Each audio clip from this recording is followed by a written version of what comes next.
Welcome to episode number 19 of Talking Mopars.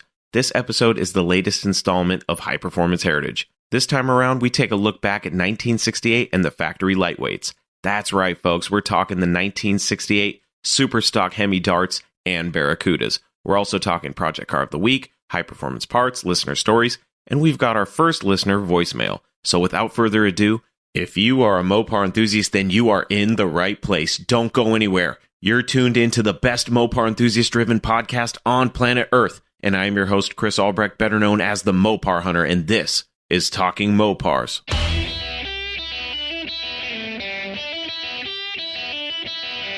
You're listening to Talking Mopars with the Mopar Hunter, your direct connection to all things Mopar.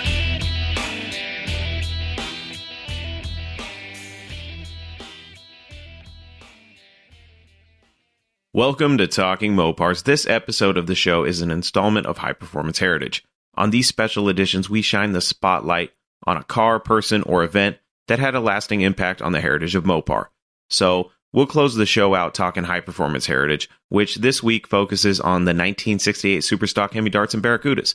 But before that, we'll cover the usual suspects, and right now, we'll get things going with a little small talk. Anytime you put yourself out there on the internet, whether it be by trying to sell a car online, or making YouTube videos, or even podcasting, you're bound to be hated or hated on by somebody. It's inevitable. I knew that this podcast was going to stir up the haters, but to my surprise, they've stayed mostly quiet until this week. So, if you listen to the show on the Apple Podcast app, you can rate and review the show. Most of my reviews have been awesome and, frankly, quite flattering. Let me just say that I appreciate all of you who have taken a moment to rate and review the show, either good or bad. So thank you to all the great listeners who have left me ratings and reviews. Yes, I even thank those who left a bad review, and so far, it's only been one person who actually took the time to write me a bad one. Why on earth would I thank that individual? Well, aside from calling the show a trash podcast, I take criticism very seriously because I created the show for Mopar enthusiasts. So when a Mopar enthusiast tells me where I'm going wrong on the show, I listen. And sure, I may have to ignore the insults and whatnot, but I always try to mine whatever good I can, even from a scathing review. This particular review was interesting and, I thought about it a lot and I debated on whether or not I should even talk about it on the show. And I ultimately decided that it would be a good thing to talk about it and perhaps I could find a way to encourage people to leave me more reviews, either positive or negative. Without going into too much detail, the review basically stated that I spend too much time on all the regular weekly segments of the show, and I don't spend enough time on the actual history of Mopar. I feel that this review could have been articulated in a better way. I get the reviewer's point. You want more Mopar history. I get it. Me too. That's the beauty of this show. We have as many episodes as it takes to cover it all. I do hope that reviewer keeps listening, and I do actually appreciate the fact that they gave me something from the bad review other than a bruised ego. And as far as the other segments of the show that the reviewers spoke badly of, let this be known. They will not be changing. But here's what's going to happen. I'm going to continue all the weekly segments as usual, business as usual, but I will work on providing more on the history of Mopar and hopefully in enough depth that keeps you all entertained and doesn't put you to sleep. Through my research of podcasting, I've learned that there is no such thing as too long or too short of a podcast, but there is a such thing as too boring. And that's why I limit the length of the show and generally try to keep things short and sweet. But I'm going to try to sweeten the pot a little bit more for you guys as the show progresses. I hope you're still with me. And if so, good. I'm glad. Stick around. Things are only going to get better from here. But it does pain me to know that I've somehow let a fellow Mopar enthusiast down, because that's not what I want to do with the show. I want it to be known that this show is an ongoing work in progress. And with your help, it will remain the best Mopar podcast of all time and hold that crown, hopefully forever. So here's what I ask of you. All I ask is for your participation in the show. How can you participate? It's very easy, folks. There are two easy ways you can participate today. The first way is by emailing me, chris@talkingmopars.com. Email is a great way to reach me, and the second way is by leaving me a message on my voicemail. The number is 209-28-MOPAR. You can send me whatever kind of message you want. You want to correct me? You can. You want to tell me your story? You can. You want to send me your story for me to share on the show? You can. Along with comments, questions, concerns, criticisms, and anything else that comes to mind. Your voicemails will be shared on the show, and so will any Mopar stories that you send in for listener stories. And you know what? I'll also share any emails that I think would be good for the show. The point is, you're not the only one listening here. I'm listening too. I listen to what you guys say. And hey, if you can, rate and review the show. Just please do it in a constructive way. That way, we can make the adjustments necessary to keep this show going strong. But before we really dive into this episode, there's one more thing I'd like to address. The other day, I got a message from my friend Bud Klepp of Car Tech Books, Scat Pack Club, and DodgeGarage.com fame. What's up, Bud? He actually reached out to me to correct an error that I made on an episode of this show, which I greatly appreciate, and I greatly respect the way that he approached me about the mistake. So thank you for that, Bud. What was the mistake? On episode number 17, I mentioned that in 2005, one of the cars available with a Hemi was a Dodge Charger. In all actuality, there were no 2005 model year Chargers. Only 2006 model year Chargers, but they were introduced in 2005. So there you go, folks. The wrongs have been righted. And Bud, thanks for correcting me. And for all of you listening, if you ever hear me make a slip up on the show, let me know. I'll get it corrected. And I've said it before, I am not an expert. I just know a little bit about a lot. So, sometimes I'll slip and I'll stumble. And, I may say something that's wrong. And that's okay. You can correct me. I won't take offense to it, as long as you're not a jerk about it. Okay? Bud was really respectful about it, and I appreciate that. Bud, I appreciate you, sir. Thank you very much. And now that the wrongs have been righted, let's get this show on the road.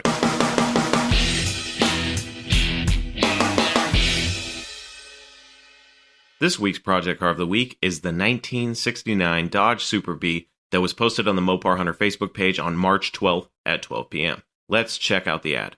1969 Coronet Super Bee, aka the Killer Bee, $6,500. This car is in need of a full restoration. Serious inquiries only. Comes with 413 block, 4-speed trans, and everything you see in pictures. Please make all calls after 5 p.m. If there's no answer, leave message and we will return your call. So in the sidebar, they list the condition as a salvage. They say that the title status is clean, and then all the other basic information that you already know. Paint color is blue. I want you to imagine a 1969 Super Bee that is B5 blue with a white tail stripe, a white vinyl bench seat interior, and a 4-speed transmission. The car's beautiful, okay? Now I want you to imagine that car neglected for about 30 years. Okay, that's what this car looks like. This car is, man, it's rough, okay? It is, I don't think there's a clean panel on this car. And I'd be afraid to look underneath it. It's got surface rust all over the place. The floor pans look like they need help. There's no carpet. The seats are there, but they need to be redone. You can see through the seat. Like, that's how bad the seat is. You can actually see through the seat, see the springs. So, like, if you put this in the car, you could look down in between your legs and see the floor pan. That's how bad this car is. It's nuts. It's got some Magnum 500 wheels. I don't know if it's 2 or 3 of them, but one of them's a steel wheel. So, this car, let's just call it what it is. It is a complete and utter project car. That all being said, it's $6,500. Now, when it comes to B body cars, like Super Bees, okay? If it was just a Coronet, I'd say, all right, maybe it would make a good parts car. But this is a 69 Super Bee in B5 blue with a white tail stripe and white vinyl bench interior. This thing has the potential to be a very nice car. Now, is it worth going through the restoration? It's not an 812 car. It's lacking the original engine and transmission. There's a lot of factors in the potential this car has to be a good buying decision. But anytime I see a higher end B body or E body or A body for under $10,000, even if it is a total project, I always consider it. Because, these cars are hard to find, folks. You can find Coronets, but it's harder to find the Super Bees for obvious reasons. And this one, $6,500, it needs a total restoration. But I think that, if you work the numbers a little bit and you get this thing a little bit lower, let's just say that everything isn't necessarily rotted out completely. And this car could potentially have an engine and transmission thrown in it, and then, all the normal things that we talk about here on Project Car of the Week, brakes, safety equipment, all that stuff. Let's say that the drivetrain and suspension is good. All the electronics work. Windshield wipers work. Let's say heater works. Let's say that if we threw all that stuff on and it would all work, would this be a cool car to drive around? Now, you guys know me by now. I would drive a complete rot box as long as it was safe.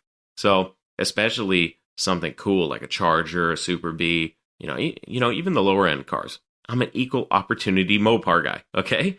So, yes, I think this would be to see this car at like $3 or $4 grand. But, that's me being a lowballer.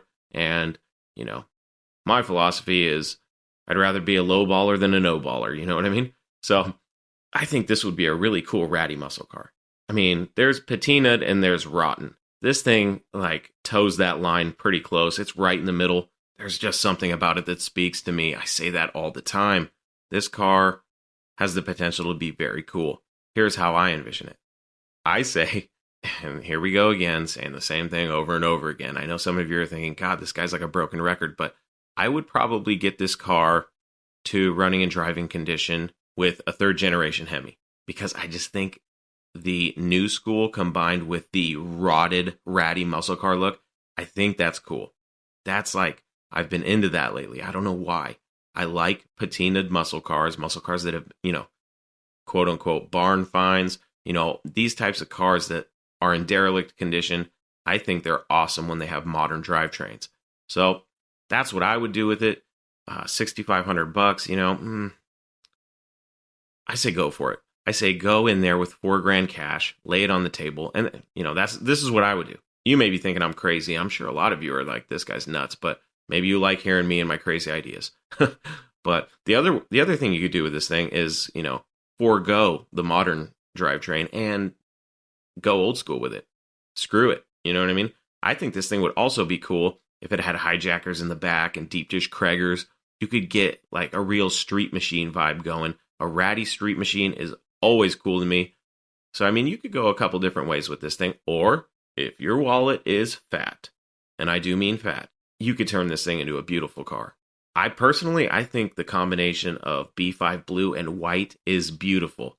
Every time I see one of those cars, most Mopars that I see with white interior, I don't know, there's just something about it where I'm just like, oh my God, I don't even want to sit in it. They're just so clean. But I think this would be cool if the interior was restored and it ran and drove and was safe, but retained all the surface rust and all that other, cosmetic stuff on the outside, on the exterior. I think it would be cool, and I'd run it. I'd run the hell out of that thing. But that's me. What would you guys do with it? Is $6,500 too much? This is kind of one of those cars where it's you're kind of on the fence. At least I am. Because I'm looking at it like $6,500. If I had $6,500 and I saw this car for sale, and I had the means to do what I planned to it, would I buy it? 9 times out of 10, I'll say yes. If a car ends up on Project Car of the Week, chances are I would probably buy it. This Super B is no exception. I would definitely buy this car. I would obviously try to get it way cheaper. I'd probably chop them in half and see what we could do there. But, is it a killer B? I don't think so. Not right now, but it has the potential to be a killer bee. And, when I look at this car, I envision it with that street machine rake. And I kind of like a 3rd generation Hemi mated to an A833 4-speed. Again, that's me. I am curious, as always, what you guys think about the car.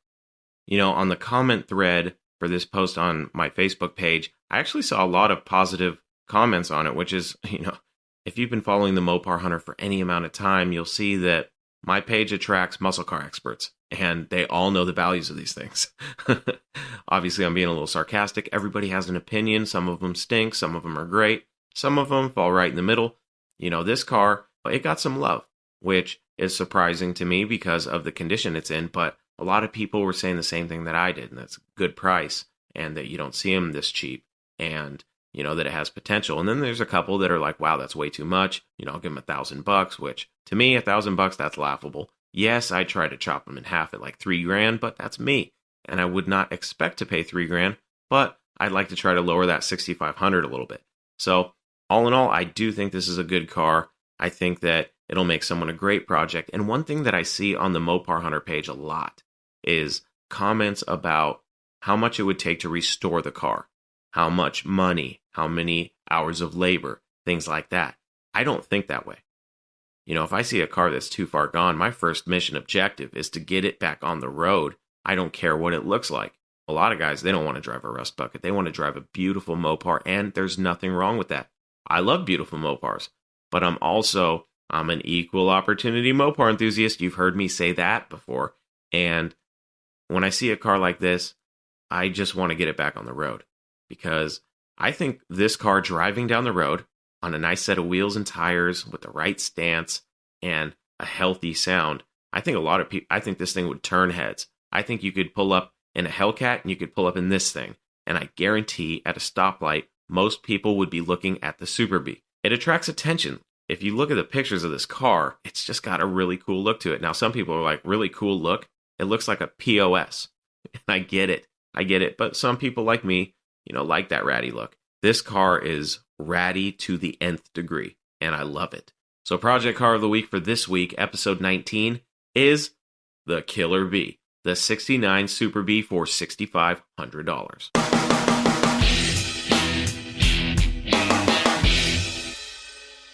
This is High Performance Parts, the segment of the show where we take a couple of minutes to highlight a Mopar from TV or movie history. This week's high performance part belongs to the 1970 Dodge Super Bee, driven by Edward Norton in Spike Lee's 2002 film 25th Hour, in which Ed Norton portrays drug dealer Monty Brogan. The film centers on the aftermath of Monty getting caught dealing drugs for the Russian mafia and his last 24 hours as a free man. Here's what I know about the Bee. It's unique in the fact that there was only one car used in the film, so this is the only one. There were no other extras. Originally, it was a Coronet equipped with a 383 and a 4-speed, but it eventually underwent the Super Bee transformation to become the movie car discussed here today. When it was restored, it was painted bright yellow with a black bumblebee stripe and a black vinyl top. It rolls on Mopar rally wheels with Goodyear rubber. It has a black interior with a bench seat and the infamous Hurst pistol grip 4-speed. You'll also find a small odometer tack on the left side of the steering wheel. The original 383 was eventually ditched in favor of a 446 pack that's been slightly warmed over. It's got a comp cam in it, some Hedman headers, an upgraded ignition system, and some dress-up items like Mopar Performance aluminum valve covers. It's also got a really cool March Performance all-inclusive serpentine belt drive system with aluminum pulleys. And it's also got a red top Optima battery with all the grunt from the powerful 446 pack sent to a Dana 60 with 410s. This Bee is just a fun, fast, factory-appearing cool movie car. It was actually sold at a 2018 Barrett-Jackson auction for $53,900, complete with signatures from Ed Norton and Spike Lee, and some other movie memorabilia, so that's pretty cool. The star of this week's edition of High Performance Parts belongs to the 1970 Dodge Coronet Super Bee tribute car, featured in the movie 25th Hour.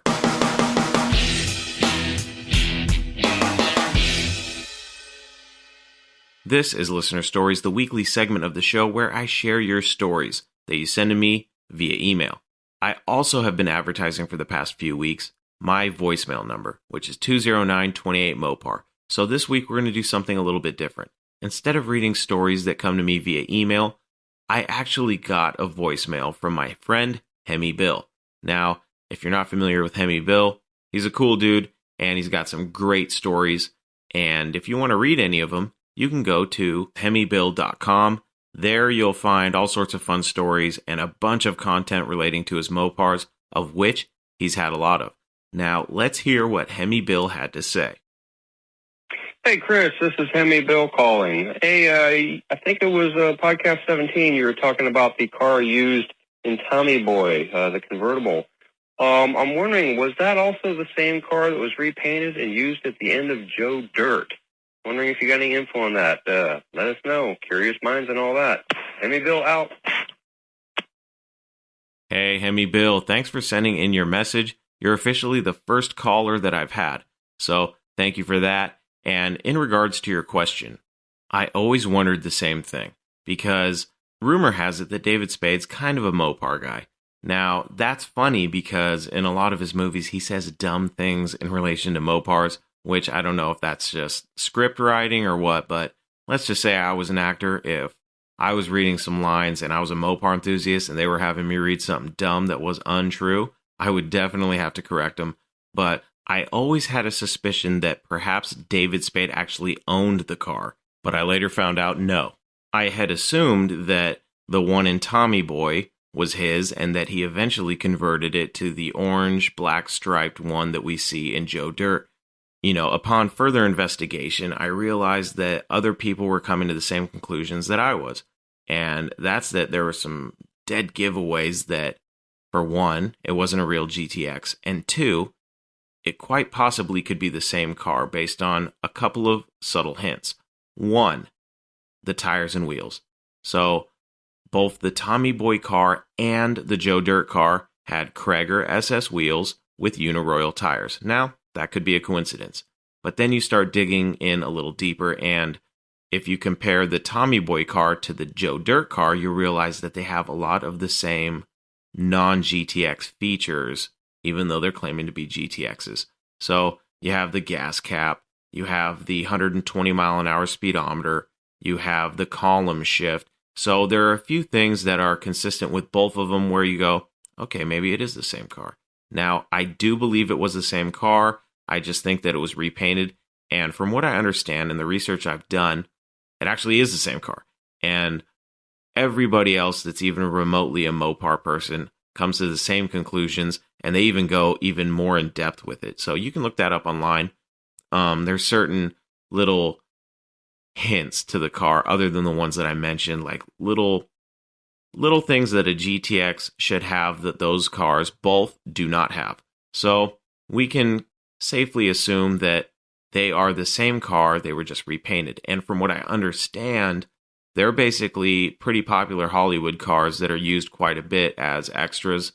Now, I say quite a bit, and I really don't have any I don't have any basis or factual information on that. So I don't know if they're actually used that much, but they are used. Now, why they went through the lengths of painting it and calling it a Roadrunner in the movie Joe Dirt, I don't know. It's ridiculous. It cracks me up every time I hear something in a movie about Mopars that's completely wrong. And David Spade is guilty of it more than once. But that's all right. I'd love to get David Spade on the show. I think that would be a fun interview. I really want to dig deep into his enthusiasm for Mopars, if he has one. Is it just a coincidence, or is he really a Mopar guy? I know that he bought a Hemi Daytona a few years ago for like $900,000 or something like that from one of the auctions. So, I mean, if you're spending that kind of coin, you gotta be a Mopar guy. So I'd be interested to talk to David Spade. So if anybody listening to this has a connection to David Spade, or, tag him on Instagram or something, let's try to get him on this show. Let's get to the bottom of this. But yes, Hemi Bill, I do believe it is the same car. I don't have any concrete evidence or concrete proof, but if you look on the internet, a lot of people have come to the same conclusion. And, based on what they've said and what I've seen and what I know, I do agree with what a lot of them have said. And that's that there's too many similarities between the two clones that, suggest that they're the same car. So, that's my answer to that. I do believe that the car, specifically the 1967 GTX tribute car in Tommy Boy, was the same car used in Joe Dirt that they posed as a Roadrunner. How ridiculous is that? Thanks, Hemi Bill, for sending in your story. And for all you other listeners out there, Hemi Bill actually sent me a story, and then he sent me another story. And this guy, I know he's got stories, so I'm excited to hear what he's got to offer. And we're going to get into those stories in the next upcoming episodes. So thanks again, Hemi Bill. And to all of you listening, please continue to send in your stories. You can reach me via email, chris@talkingmopars.com, or you can reach me at 20928-MOPAR. That was Listener Stories.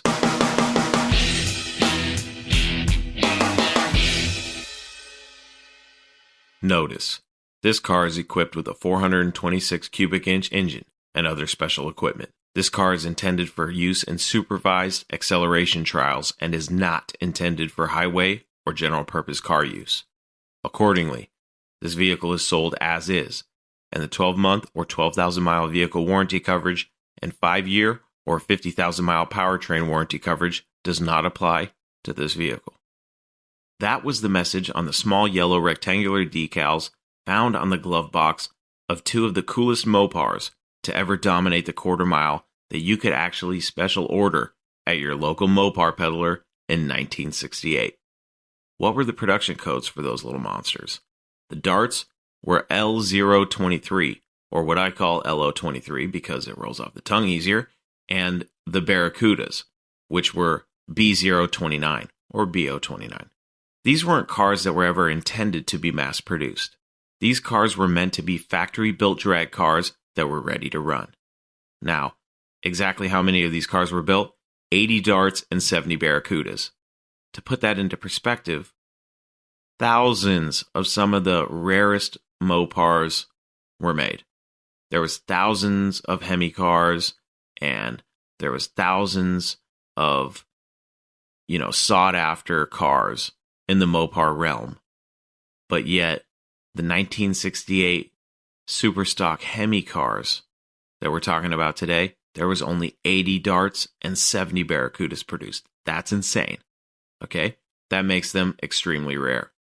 So, the 1968 Hurst Superstock Hemi Dodge Darts and Plymouth Barracudas were game changers. Mopar is notorious for cars like this throughout history. I mean, these purpose-built Hemi A-bodies were the predecessors to the Dodge Challenger SRT Demon after all. But for what purpose? To dominate the NHRA Superstock class in drag racing. Now that's cool, but what recipe did our pals at Chrysler cook up to create such beasts?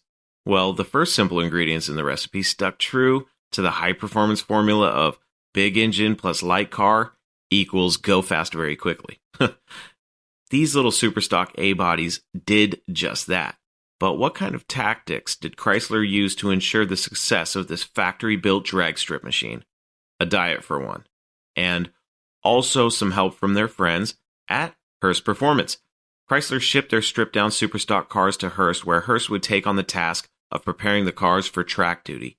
Here are some of the features of the Superstock Dart and Superstock Barracuda of 1968. The 426 Hemi. No small blocks here, folks. The conservatively rated 425 horsepower Hemis were equipped with dual 735 CFM Holley 4s atop a lightweight cross-ram intake manifold flanked by aluminum heads. Inside were 12.5-to-1 compression slugs and headers on the outside to let the elephant exhale out of glass-pack mufflers. Now, the factory said 425 horsepower, but realistic numbers put it well over 500, closer to around 535 horsepower. How did they manage to shoehorn the elephant in that small little engine bay? Well, I'll tell you what, a lot of the help came in the form of a BFH. Wait, Chris, what's a BFH? Well, guys, since this is a family-friendly podcast, let's just say that a very large hammer was used to massage the Hemi into place. You got your shift together via a manually shifted torque flight automatic with a 2600 stall converter, or an A833 4-speed with a Hurst shifter mated to a heavy-duty clutch with 486 gears and an 8 3/4 for autos, or a beefy Dana 60 with 488s for the 4-speed cars. And with all the power going right to the ground, you needed some room out back, and that's why both of the rear-end housings were narrowed. And all that battery junk, it was all moved to the trunk to help aid in traction when launching these Superstock cars into orbit. Speaking of traction, stiffer Superstock leaf springs and heavy-duty shocks hung in the back. Stopping power was handled by front disc brakes and rear drums. They rolled on black steel 14-inch wheels and tires on the front and 15s in the rear. The rear wheel openings on the Dart were even modified to comfortably accept larger diameter racing slicks. The Barracudas, they didn't need that modification. Standard seats, those were axed. Both the Darts and Barracuda's front seats were replaced by lightweight buckets from an A100, combined with lightweight aluminum seat brackets. As far as the back seat, adios. Soccer moms need not apply. Radio, deleted. Who needs a radio when you have an elephant desperately trying to escape the confines of its fiberglass enclosure? Heater, deleted. Feeling chilly? Let the roar of the Hemi get you feeling all warm. And as for the steel, insulation, gone. Seam sealer, gone. Even the window glass went on a diet. The doors were dipped in acid to thin the sheet metal, and the fenders and hood were ditched in favor of fiberglass replacements, and bumpers on a diet were also added. It should be noted here that the Hemi Darts and Barracudas had one of the most menacing hood scoops to ever adorn the hood of a Mopar. I even see the slight inspiration from the Superstock Hemi hood on the new Demon, as did every hardcore Mopar enthusiast when the SRT Demon was released. We all knew that that was a little ode to the old Superstocks of 1968 because before the Demon, they were the factory-built drag cars that ruled the strip. These cars were all business, and whatever creature comforts didn't help the Superstockers with their mission objective went bye-bye. Even going as far as replacing window cranks with seatbelt straps to lift and lower the door glass. These cars weren't even painted. The Superstockers came off the line primered with black gel coat fenders and a black fiberglass hood. The only parts to shine in relation to the body were the gloss black interiors and the door jambs to match. With all the ingredients, the Superstock A bodies were engineered to reach 130 miles an hour and run the quarter in less than 11 seconds, an elapsed time that would be shaved considerably when piloted by the best drag racers of that time. The Superstockers were rare in 1968 and even rarer today, and the prices of the ones that sell today reflect that. In my Mopar hunts, I've seen a few for sale, and only the clones fetch under six figures from the ones that I've seen. That's insane, but it's because they're so rare. And the Hemi Dart was considered to be, until recently thanks to the SRT Demon, the fastest factory-built drag car of all time.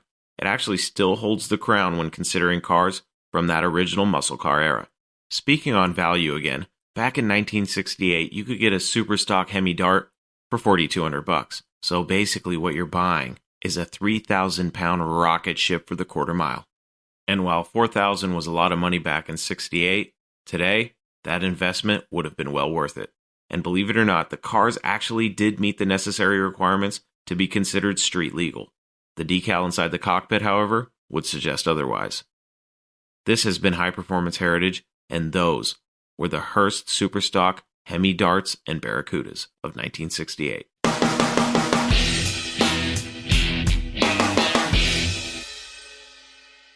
Before I shut this podcast down, I thought I'd share with you guys my two favorite Superstock A-bodies. The first is drag racing legend Dandy Dick Landy's Hemi Dart, and the Hemi Barracuda of the quarter-mile kingpin duo Sox and Martin. Those are my two favorites, both legendary in the game. And, you know, when you think about drag racing from back in the heyday, as some would say, you realize that the personalities back then were larger than life. And I kind of feel like you're starting to see that again. You're starting to see personalities in drag racing again. So I really think that drag racing is currently experiencing a resurgence, and I think it's just going to keep blowing up. And I just don't see the sport of drag racing slowing down anytime soon. That does it, my friends. Another fun episode is in the books. Thanks for joining me on another installment of High Performance Heritage. I hope you enjoyed the show today, and I want to say a quick apology for all of you that were expecting the podcast on Monday with this whole virus thing, and I don't want to get into it. There's enough negativity going around right now. Let's keep it positive. I hope this podcast is helping you escape some of the craziness of everyday life these days, but with all the craziness surrounding this virus and this pandemic, I've been super crazy busy. This is actually my vacation week from work, but we're off to a rough start. So it's Tuesday. The podcast is here. We're doing Mopar Tuesday. No Mopar Monday this week, but things are going to get back on track. And with the current state of what's going on with all of this, I'm going to try to entertain you guys while you guys are on lockdown. All right. So if we get quarantined, we're stuck inside, don't worry. You still got Talking Mopars. For more information about this podcast or to listen and subscribe to the show, please visit TalkingMopars.com. And don't forget that you can send me your stories, questions, comments, complaints, suggestions, and everything else on your mind to Chris at TalkingMopars.com, or leave me a voice message on my voicemail box at 209-28-MOPAR to hear yourself on the show. Before I shut this thing down for the night, I have one favor to ask of you. I would love it if you could rate and review the show if the platform that you're listening to this podcast on has that option to rate and review. Another thing you can do to help grow the show is by voting for Talking Mopars as your favorite podcast by going to podcastmagazine.com/hot50 and entering Talking Mopars. Let's get this show to number 1. That's it, folks. Until we talk again, I am your host, Chris Albrecht, and that was Talking Mopars.